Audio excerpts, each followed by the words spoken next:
The four pillars of math functionality. For a person to be very strong in math, he or she must master the four pillars of math functionality. They are number sense, common sense, reading skills, and algebra skills.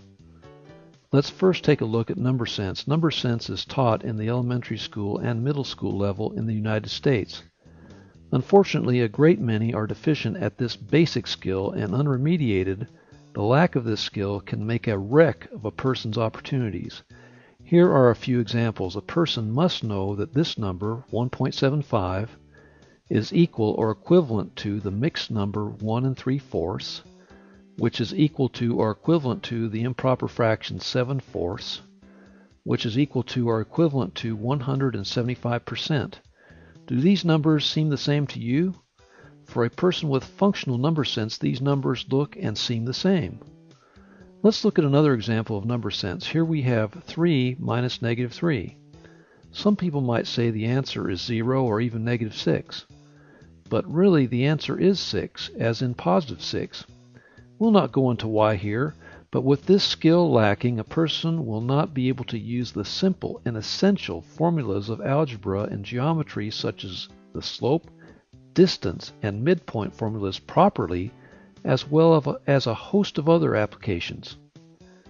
Let's look at one more example of number sense. A person must know that a number divided by itself, no matter how hairy and complicated such numbers or expressions appear to be, such as negative 538 divided by negative 538 pictured here, are equal to 1. This is really important because if this pillar goes away, a big part of math functionality craters. Let's take a look at our next pillar, common sense. Here's an example of common sense I like to use, using a right triangle. It seems a lot like number sense, but it's really different in that it's more purely logic. You shouldn't have to know very much about numbers to use this important component of math functionality. We know two sides of this right triangle. The length of the left side is 3 and the length of the base is 4. I recently asked some of my students to tell me the length of the third side, or the hypotenuse. I asked them to just look at it and tell me their answers, what they thought the unknown side would be without calculating. Here are some of the answers they gave me: 5, 6, 7, and even 25. Then we spent some time going over these answers, evaluating each one of them logically. The most obviously wrong answer is 25. If the sides are 3 and 4, there is no way this number is anywhere close to 25. Even though I asked them not to calculate anything, it's obvious that they took 3 squared plus 4 squared to get 9 plus 16 equals 25. As for 7, it would be the long way around. So the shortcut across the diagonal has to be shorter than 7. So really the remaining two answers, 5 and 6, are possible logical answers. The logical answer has to be greater than 4, but less than 7. The real answer is 5, but I hope you can see that it could also be logically at least a possibility. If a person always thinks what an answer could be first, he or she will be less likely to be tricked when trying to calculate an answer and getting something like 7 or 25. Here's a common sense problem I saw recently. Monica collected data on the ages and heights of a random sample of 6th, 7th, and 8th grade students at her school. If she plots the data on a scatter plot, what relationship will she most likely see between age and height? A, a negative correlation; B, no correlation; C, a positive correlation; D, a constant correlation. This just takes some common sense thinking. What happens to people when they are from 11 to 14 years old? Do these kids come in and say, "Mom, my clothes are getting looser. I must be shrinking"? Of course not. They're growing. This is a positive correlation situation. Last week, a colleague of mine, Clarence, told me of an experiment teachers made to help students understand the relevance of math to real-world situations. They did an experiment stretching springs with different weights to show how the amount of the spring stretched could be modeled mathematically according to Hooke's law. The students, after measuring the amount of the distance changed according to weight, came up with this kind of data. Clarence and others were astonished and puzzled. How was it, they asked, that more weight could be added and the spring would actually stretch less. In fact, he asked the question, have you ever in your experience applied more force to a spring and the spring stretched less? As it turns out, this is what happened. The students, when measuring the data, or at least some of them, had the ruler upside down such that the more the spring stretched, the smaller the number on the ruler. They did not have, however, the common sense to notice that the data was not coming out right, so they could turn the ruler upside down to get the accurate numbers or data. And without the common sense pillar, this is what happens. Some say that common sense cannot be taught, but I think it can be taught if the student can learn to have the discipline to think before answering a question or solving a problem. What would be a reasonable answer? And also by learning to check the work every time to determine if the answer seems reasonable or justifiable. Now for reading skills. Here's a problem that should be pretty easy with good reading skills combined with some graph reading skill as well. An understanding of the words value and decreased by are necessary to solving this problem successfully. For answer A, you might be able to see that between years 5 and 6, here on the horizontal axis, the car did go down in value from $10,000 to $9,000, a loss of $1,000. However, that's just for that 1 year. Any other years will have greater or smaller losses because of the changing slope of the curve. By the same logic, we can eliminate answer B as well, because between years 2 and 3, the value drops $2,000 from $15,000 to $13,000, but is higher or lower everywhere else along the curve. Now for answer C, we have to look between years 9 and 10 and see how much the value drops. It's not real easy to read accurately, but it looks like between years 9 and 10, the value goes down about $500, from about $6,500 to about $6,000.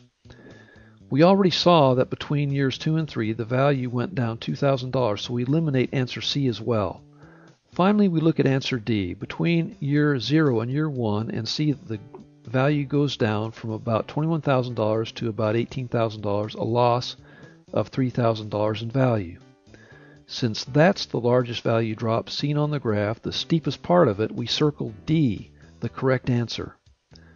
I believe that reading skills help with more than just reading. If someone comes to you verbally with a problem and lays out the facts, you need to use your knowledge of vocabulary and language put together with your common sense to figure out what's happening. The last pillar of math functionality we'll look at is algebra skills. We'll take a look at some algebra skill examples. We'll start out with a fairly simple equation, 4x plus 5 equals 17. In a problem this elementary, most students can get by without using much an algebra skill. A student can mentally place numbers in the place of x until he or she discovers the value 4x that makes the equation a true statement. As a first step, use the additive inverse of 5, which is to add negative 5 to the left side of the equation. And of course, the same operation needs to take place on the other side of the equal sign, the right side. 5 minus 5 cancel on the left side, and we're left with 4x equals 17 minus 5, or 4x equals 12. As our last step, we divide both sides of the equation by 4. And on the left side, 4 over 4 cancel to equal 1. And we bring down our solution, x equals 3. We check our answer by plugging our answer 3 back into the original equation. And since 4 times 3 plus 5 does equal 17, we've checked our answer and we know it's correct. Now we'll look at this problem, and it's one that I would call an Algebra 2 level problem. This one was solved by my son, Joseph, aka GDawg Jr., not yet an Algebra 2 student, but one who came through Algebra 1 with some fine algebra skills. In order to solve this problem, Joe needed to know how to apply 4 techniques of algebra. The first thing would be to change a division problem to a multiplication problem by taking the reciprocal of the divisor and multiplying it by the dividend, and that's a middle school level concept used in dividing by fractions.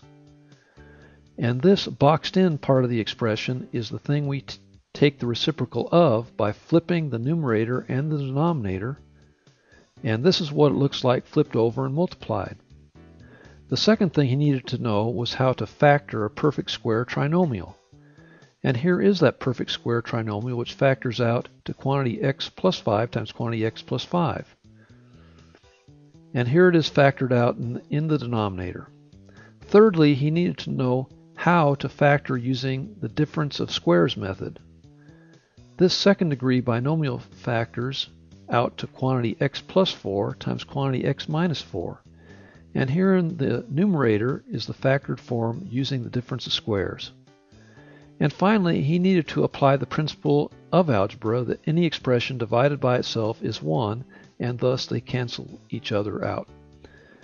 Quantity x plus 5 divided by x plus 5 cancel each other, and quantity x minus 4 divided by quantity x minus 4 cancel each other also. So it took using these 4 techniques to boil down to this simplification. To sum it up, Joe determined that the simplified answer to this expression is x plus 4 divided by x plus 5. I believe that for a person to be solidly functional in algebra, he or she should be able to use these and other techniques with this level of complexity. Without good algebra skills, and even if the other skills are very solid, maybe you'll be able to get by pretty well, but for real strong math functionality and competency, good algebra skills are crucially necessary. These areas of functionality often overlap. For instance, number sense and common sense often overlap, and sometimes reading skills and common sense as well. I encourage you to work on your areas of weakness and improve math functionality. This has been the 4 pillars of math functionality. Get functional. Be successful. Thanks for viewing.